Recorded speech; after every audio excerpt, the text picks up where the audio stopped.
guys, what's up? It's Heather with the Mosco, and today we're going to be talking about 5 of my favorite southern plants that I would like to add to my garden if I haven't already. Some of them I've added and they've died. They usually die a death of my dogs eating them, but we'll talk about that later. Again, my name is Heather, and this is the Mosco, where we are learning to garden together and trying things even when conditions aren't perfect. And I thought I would stay inside today because it is 39 degrees, but in reality, some of y'all that are in the northern parts of the country are like, that sounds fantastic. That is cold for me. That is cold. So I compiled a list. I wanted to do this for a little while of plants that I think of as being southern. When I think of southern plants, these are some of the ones I think about.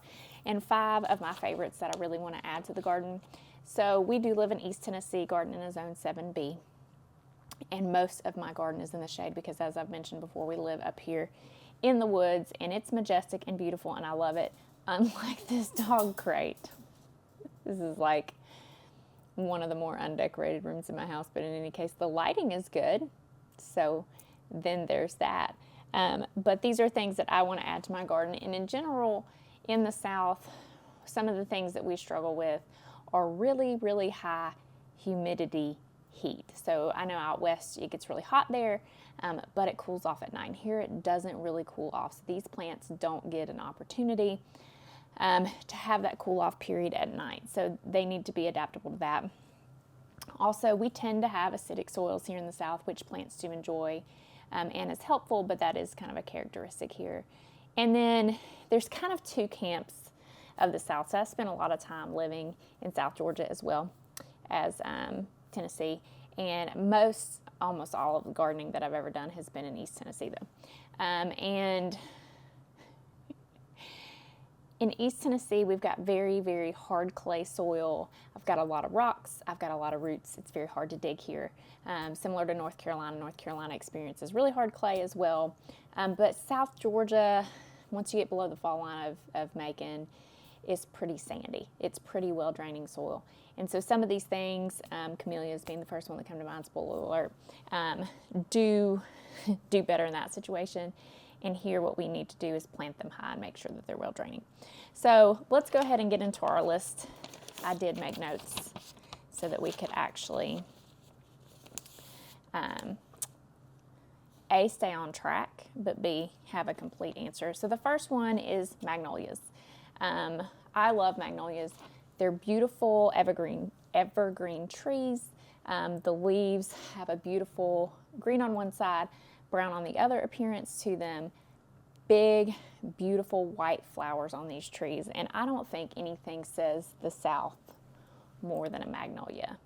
I could be wrong about that. Y'all comment below like the number one thing you think is a southern plant or things you think of when you think southern plants. But big, beautiful trees. Now they do have a couple varieties that I'll talk about real quick. The first one being a teddy bear or little gem magnolia. These are your more dwarf varieties. So if you've got a garden where you can't put a gigantic tree, this would be an option for you to have something, as they only get about 16 to 20 feet tall, which is a lot smaller than the southern magnolia, which is kind of your classic magnolia. We'll talk about that in a minute.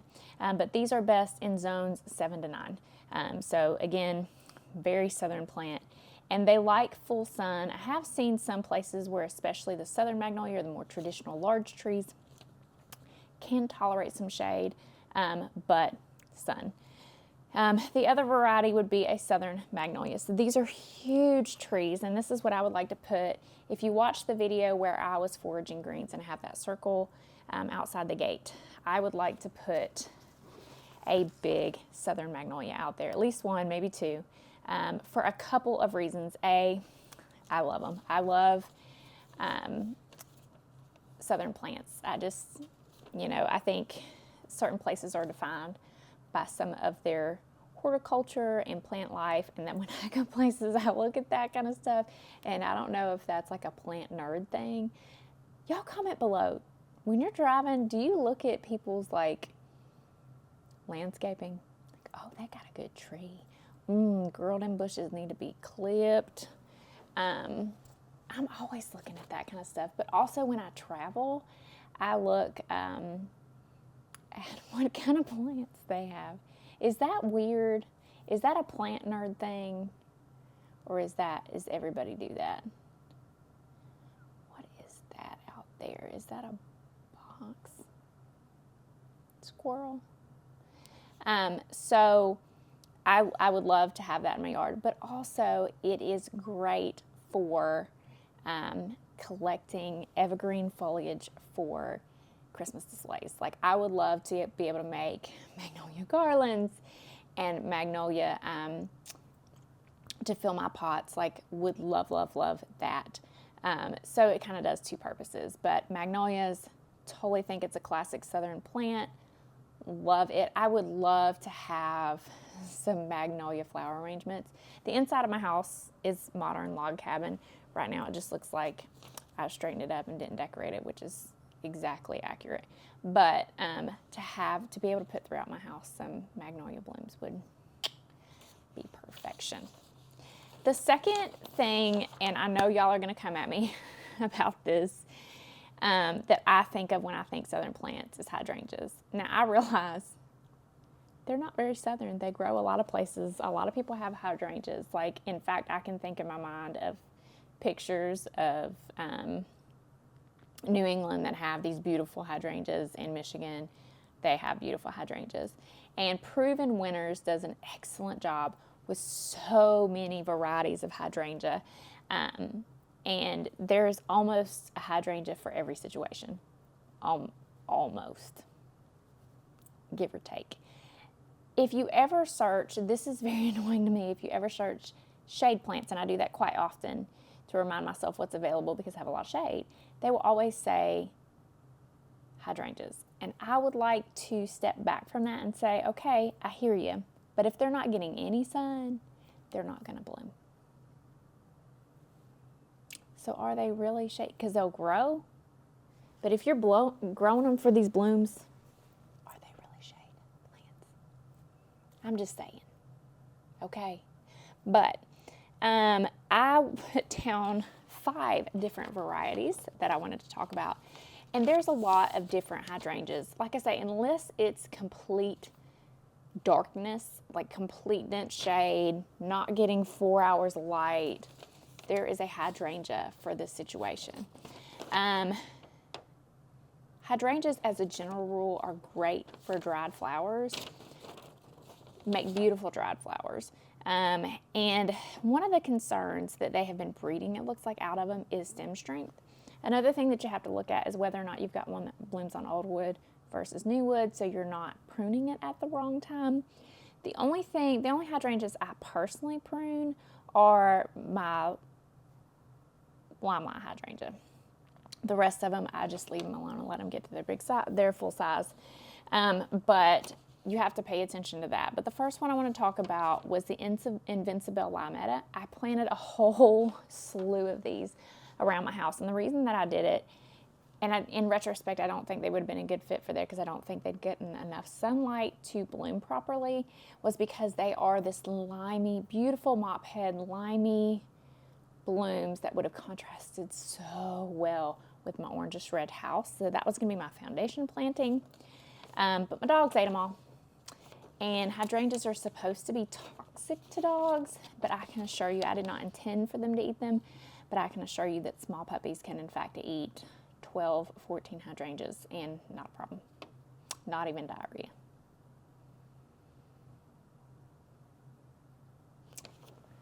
There's a candle going back there to make it smell better in here because, funny story, the dog got sick in here last night. It wasn't hydrangeas. Just saying. But the Invincible Limetta is zone 3 through 8. So a lot of people can grow this. And again, I say that these are southern because I think of them as southern, but obviously my zones 9 and 10 are looking at me like, what are we going to do with that? What are we going to do with that? That's going to burn to a crisp out here. It says that it's part sun to sun. I find that there is not a hydrangea outside of the Limelight series that can handle hot afternoon sun. So if it's going to be, I would say part sun to sun, but making sure that sun is more morning sun, not that hot afternoon, burn you to crisp sun. They get 4x4, which is just a petite little cute little thing. Perfect. Love the blooms on this. Love the color of the blooms. Anything that's that lime color, chartreusey color, that just pops in the garden. Really pretty. The next one I want to talk about is one of my favorites, Incrediball hydrangeas. Huge white mophead blooms. This is what I planted in that bed that I moved all my hostas out of, and they're looking pretty good, other than the one the dog ate. But they're looking pretty good. Y'all, I am working on something to keep my dogs out of the beds. I have tried so many things, but I think I'm actually going to, and I'll make a video about it, try an invisible fencing option, but I'll let you know about that. But the Incrediballs get these huge white flowers on them, and they're incredible, just incredible looking plants. Now, I know stem strength is a concern on these, but Proven Winners has really bred these to look a lot better and be a lot stronger. So we'll see how they do with the amount of rain we get here, because a lot of people, I think, will have a bunch of rain and they'll flop over. But they are zone 3 to 8, part sun to sun again.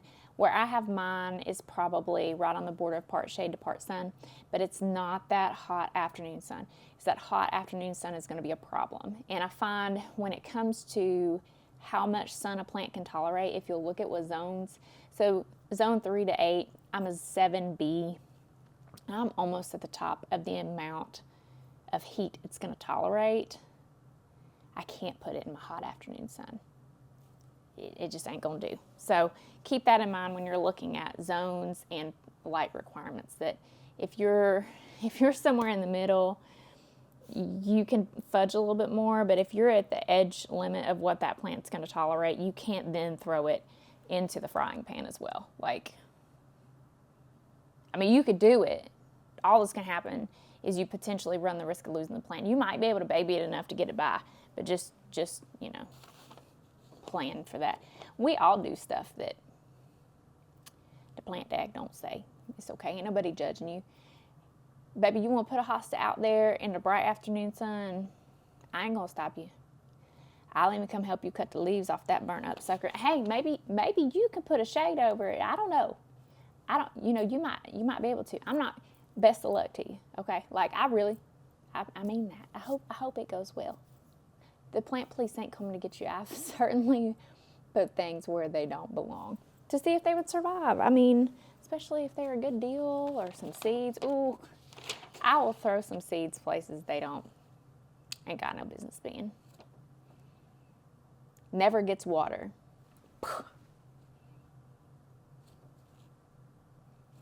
I'm just saying, they grow out in the wild like that. I mean, not what I'm putting out there, but you know what I mean. All right, back to this. So Incrediball hydrangeas, part sun to sun. They grow 5x5. So nice, kind of big size bushes. And the reason I planted them in that bed is one of my goals is to plant things so I don't have to mulch so much, because mulch is A, expensive, and B, I'm lazy and don't want to keep putting it out. But once it grows into that bed, it's going to completely cover the ground and look beautiful. I mean, I hope that bed turns out the way my mind thinks it is, because it'll be incredible. Incrediball. It'll be incredible. Proud of myself for that one. All right, so the next one is an Endless Summer hydrangea, and Endless Summer has like this whole collection of the rainbow of hydrangeas. All kind of different colors. These are your big leaf hydrangeas, and they're designed to rebloom for you, so they'll bloom on old wood and new wood. But these are the flowers that are pH dependent. So if your pH of your soil is very acidic, they're going to be more blue leaning. If it's very alkaline, it's going to be more pink leaning, and you could dump a ton of additives in there to get whatever color that you want. They grow zones 4 to 9. I have several of the original. I originally put them somewhere that gets afternoon shade, and they would just be crying by the end. They'd be like,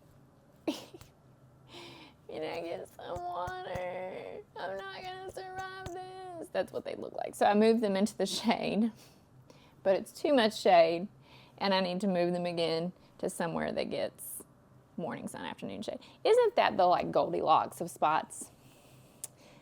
A place that gets morning sun, afternoon shade. It's the Goldilocks of spots. I don't have many of those in my yard, and they're mostly in my backyard, which isn't developed more flower beds. The bed that I need to fill up first is probably the toughest bed, and that is the one that gets hardly any sun, but the only sun it gets is hot afternoon sun. So I really am going to put some plants that I think will probably be bulletproof in that situation. But moving on, endless summer hydrangeas, zones 4 to 9, they get 3 to 5 feet tall and wide, and it says they're part shade. Do with that what you will. If it's not getting enough sun, it's not going to bloom. They're getting full shade right now. They ain't blooming, so they need a little bit more sun, and it's going to have to be that morning sun. The next one is limelight hydrangeas. Now, there are a whole series of limelight. There's limelight prime, limelight something else, limelight something. But they're all panicle hydrangeas, meaning that they do this. The blooms are called something else, but it's a bloom. And they're this beautiful, like chartreuse that turns white, and then it ages. Depending on where you are, you might get some more antique colors, than we just get brown. But these blooms are great, just like all of these are great for dried flowers or flower arrangements. But a lot of people will use these in holiday decor as well. Really, really big hydrangeas, and these are the ones that can tolerate the most sun. So part sun to full sun, 8 by 8 feet tall and wide, zones 3 through 9. And I've got mine in that place that's really tough, and it blooms, and it could probably use some more sun to grow. Like, I think it would be bigger, have more blooms if it grew. But I think I'm going to plant stuff around the bottom of it to hide the fact that the bottom's a little sparse, and then let those blooms shine as they are.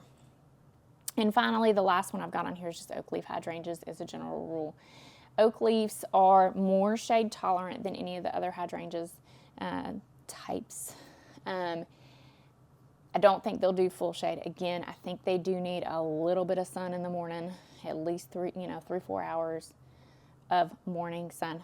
Afternoon sun, completely off limits. Like, you will just burn that thing crispy. That they have these beautiful, beautiful oak leaf shaped leaves that turn a beautiful color in the fall. And I would really love along this side of the house to do a whole lot of these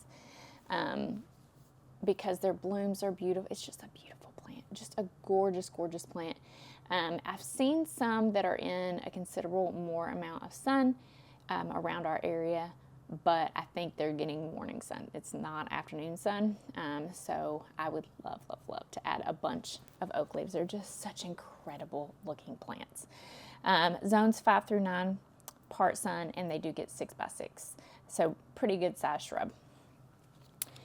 The next category of plants that I think of as being southern plants, and what do we got? These next 3 to me are like truly southern, but camellias. Camellias, one of my top 5 plants of all time. I really, really love these. Camellias are native to like Asia, Japan.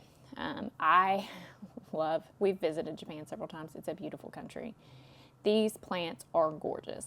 They are these glossy evergreen leaves on this shrub. They can be like more compact shrubs. They can be mini trees, and they have a multitude of colors of blooms, from basically all the pinks, all the reds, and the whites. There's some yellow, I feel like, in there as well.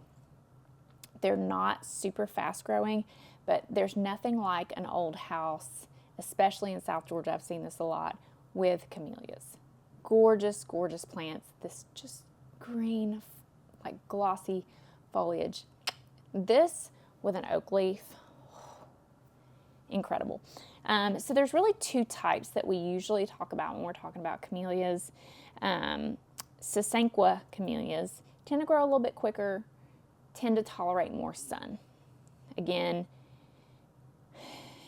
hot afternoon sun depends. You're going to have to judge that by the zone. So the Sasanqua camellias, I have one written down here, the October Magic Bride. These, by the way, flower in the off season. So camellias flower either in the fall or the winter. And it says it's full sun to part shade. It's going to need some sun in order to bloom. It's going to have some. Preferably, again, that would be morning sun, not afternoon sun, but I do think some of these newer Sasanqua camellias can tolerate that afternoon sun, especially here. So, for example, the October Magic Bride is a 7, 8, and 9B, and 7's kind of pushing it for camellias. Camellias tend to be like an 8 to 10 type deal, but because I'm on the lower end of that, what it'll tolerate, I think I can do the full afternoon sun with a Sasanqua camellia. So I may invest in a couple of these to go in the flower bed. That is such a struggle for me. I have food on my face. That's fun.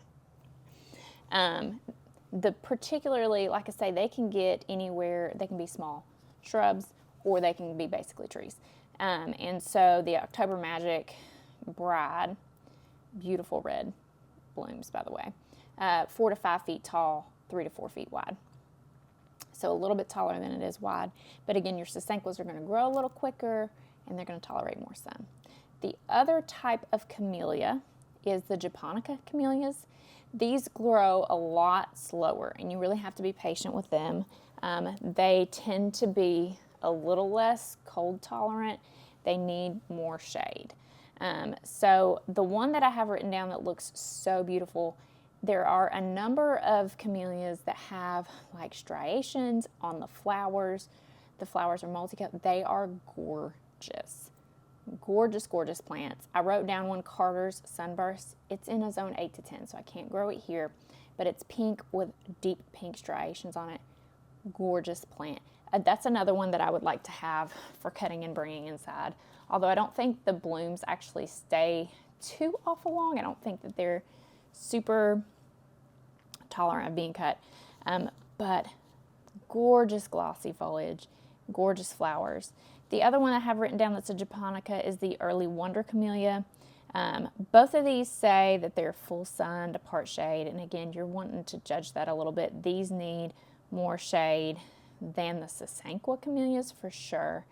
And you may want to avoid that hot afternoon sun. Again, because I'm almost at the limit of what it can tolerate for cold, I could probably, my sun may not be as intense here as it would be, say, in South Georgia or Florida or something like that.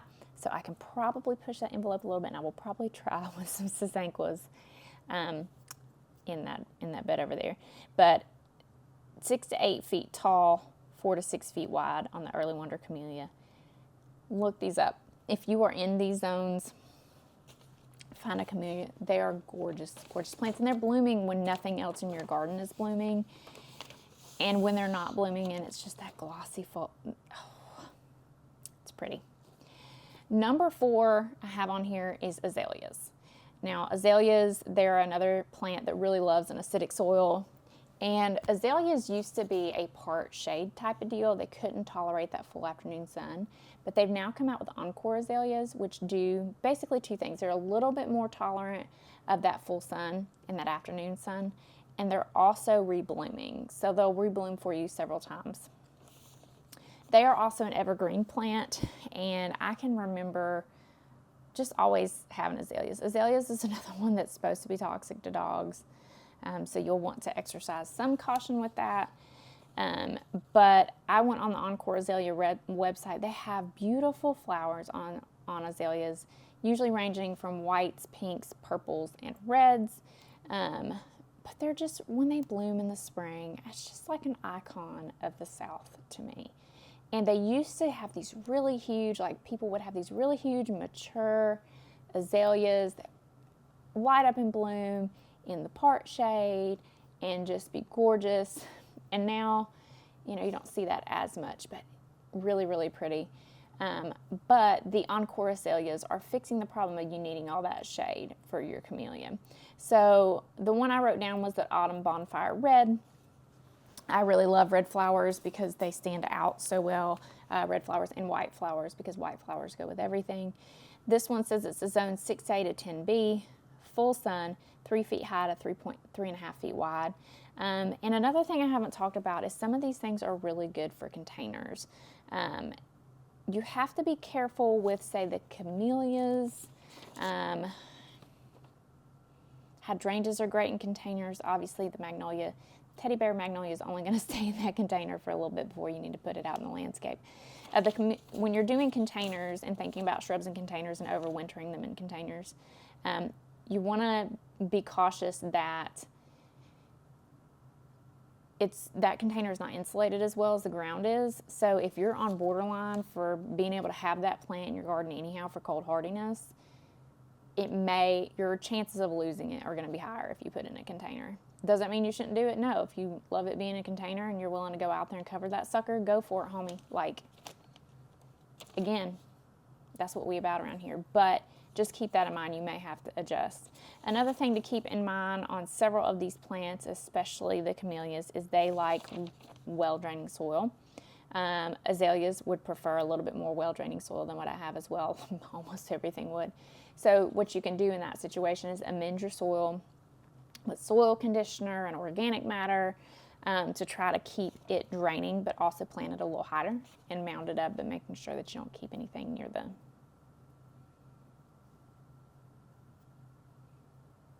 stem of the plant. But azaleas, beautiful, beautiful plants. Bloom in the spring, love them. Number 5, and one of my favorite plants of all time, is the gardenia. The gardenia is another one that is borderline not being able to grow here for 2 reasons. You have to find one that's cold hardy enough because a lot of them are 8 to 10s. And they don't like that wet feet situation. So for sure, I have plans to redo one of my flower beds with gardenias in the middle. And I will for sure be planting them high, amending the soil, making sure that they're not on an inappropriate amount of drip, that kind of thing.